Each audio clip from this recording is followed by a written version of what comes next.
సమాచారం కోసం 95 న్యూస్ ఇప్పుడు యాప్లో మీ ముందుకు వచ్చింది. వెంటనే డౌన్లోడ్ చేసుకుని న్యూస్ అప్డేట్ తెలుసుకోండి. ప్రతి క్షణం ప్రజాక్షేమం కోసం.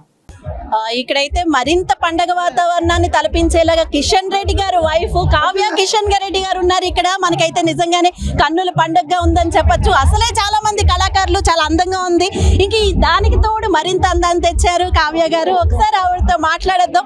నమస్తే మేడం, చెప్పండి మేడం, ఎలా అనిపిస్తుంది యాక్చువల్గా కిషన్ రెడ్డి గారు ఇప్పుడు బీజేపీ అంతా ఎలా ఉండబోతోంది?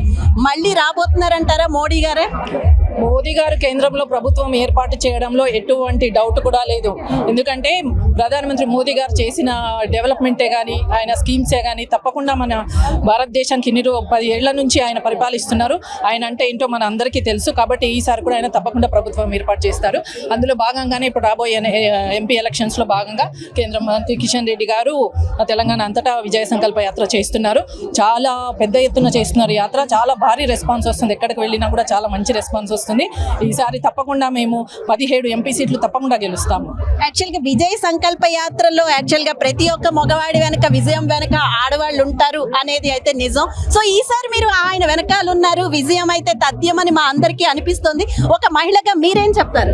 తప్పకుండా అండి, మన ఫ్యామిలీ అంటే మనము ఇంట్లో మహిళలు తప్పకుండా ఫ్యామిలీకి సపోర్ట్ చేయాలి. భర్తే కానీ పిల్లలే కానీ తప్పకుండా మన సపోర్ట్ అంటూ వాళ్ళకి ఉండాలి. ఎవరైనా ఏ మహిళ అయినా తప్పకుండా చేయాలి.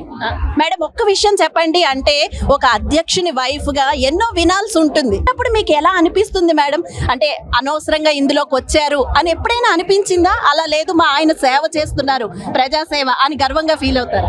తప్పకుండా అండి. అంటే విమర్శలకి ఇంతవరకు కిషన్ రెడ్డి గారు నాకు తెలిసి ఆయనకి ఎక్కడ కూడా విమర్శలు అంటూ రాలేదు. ఎందుకంటే ముందు నుంచి ఆయన చాలా సిన్సియర్గా చాలా హార్ట్ఫుల్గా హార్డ్ వర్క్ చేస్తూ వచ్చారు.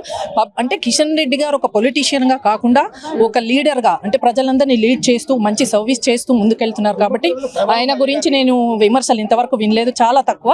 కాకపోతే ఆయన కష్టం అప్పుడు చూసినప్పుడు అంటే టైంకి తినకుండా నిద్రపోకుండా చాలా కష్టపడి పార్టీ సేవ పబ్లిక్ సేవ అంటూ చాలా సిన్సియర్గా చేస్తారు.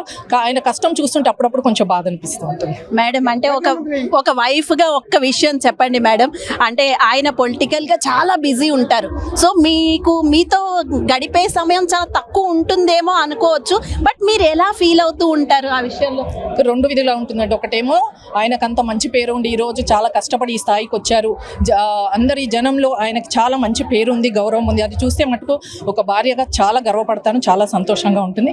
ఇంకా టైం అంటారా, అది ఎట్లాగో తక్కువగానే ఉంటుంది. సో దానికి అడ్జస్ట్ కావాలి. అలా అయినా అట్లా సాక్రిఫైస్ చేశాం కాబట్టి ఈరోజు ఆయన ఈ స్థితిలో ఉన్నారు. మేడం, చివరిగా చెప్పండి. ఆల్రెడీ కిషన్ రెడ్డి గారు అయితే బీజేపీ విజయం మాదే అంటున్నారు. సో మీరు కూడా వారి వైఫ్గా ఒక్కసారి చెప్పండి మేడం, బీజేపీ ఈసారి అయితే గెలుపు పార్లమెంట్ ఎలక్షన్స్ లో మీదేనా? తప్పకుండా చెప్పాను కదా, దాంట్లో ఎటువంటి డౌట్ లేదు. ఈసారి కదా మళ్ళీ ఈసారి కూడా తప్పకుండా. కాంగ్రెస్ మహిళలకి అవి ఇవి అన్ని చేస్తాను అని చాలా వరాలు ఇస్తుంది అంటూ ఈ ప్రభుత్వాలు ప్రజల్ని మభ్యపెట్టి చాలా నష్టపోవడమే తప్ప అందులో నిజంగా ప్రజలు తెలుసుకోలేకపోతున్నారు. ఉచితం అంటే ఉచితమే అనుకుంటున్నారు, కానీ వేరే విధంగా వాళ్ళ పైన భారం వేసి ట్యాక్సులన్నీ వాళ్ళ ద్వారా కట్టిస్తూ ఉంటారు. ఇది ప్రజలకు తెలియట్లేదు. ఉచితాలు ఎక్కువ కాలం నిలవవు. ఉచితాలకు అలవాటు పడిన ప్రజలు డెవలప్మెంట్ కూడా చాలా ఆగిపోతుంది. కాబట్టి నేను ఈ ఉచితాలను అసలు ఎంకరేజ్ చేయను. అంటే మేడం, ఆ ఉచితాలతోనే వాళ్ళు ఒకసారి గెలుపు సాధ్యం చేసుకున్నారు కదా, మళ్ళీ ఈసారి అవే ఉచితాలు ఇస్తూ అమలు పరుస్తూ మేము గెలుస్తామని ధీమాగా ఉన్నారు. మరి ఏం చెప్తారు? చూద్దామండి, ఇంకా టైం ఉంది కదా. ఇప్పుడే కొత్త ఏం చెప్పలేము. ఉచితం 5 ఏళ్ళు కూడా ఇస్తారు అనే గ్యారంటీ కూడా లేదు. ఇంతకుముందు బీఆర్ఎస్ ప్రభుత్వం కూడా అలాగే చెప్పి ప్రజల్ని మోసం చేసింది. ఇప్పుడు కాంగ్రెస్ ప్రభుత్వం కూడా అలాగే ఉండబోతుందని నేను అనుకుంటున్నాను. Okay, right, thank you madam.